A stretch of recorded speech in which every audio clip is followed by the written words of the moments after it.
Samantala mga kabrigada, paglalaan naman ng unprogrammed appropriations para sa flood control project sa 2026. Kinukwestiyon ng isang kongresista.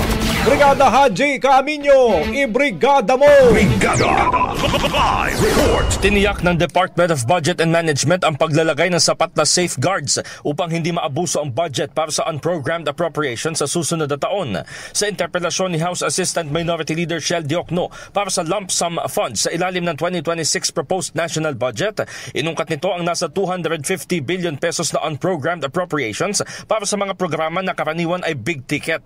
Tinukoy nito ang Strengthening Assistance to Government Infrastructure Projects o SAGIP at Social Protection Programs na kung tutuusin ay maaari anyang ihiwalay na bilang line item sa regular budget.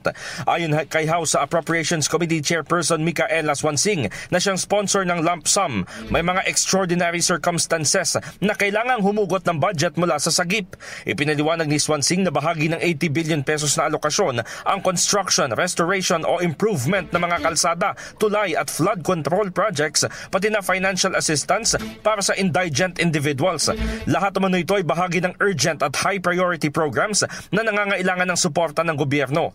Inihalimbawa pa ni Swansing ang Foreign Assisted Projects o FAP na inaaprubahan ng Investment Coordination Committee ngunit hindi umaabot sa cut-off kaya kailangan pondohan gamit ang UAs. Pagsisiguro ng DBM, lahat ng alokasyon mula sa UAs ay poprotektahan, katuwang ang Kongreso upang magamit sa wasto at angkop na mga programa.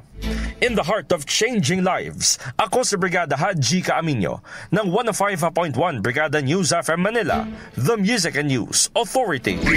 Ang bahaging ito ay hatid sa atin ng Mom's Love ES1 Capsule. Simulang tuparin ang pangarap ng iyong anak. And stunting now!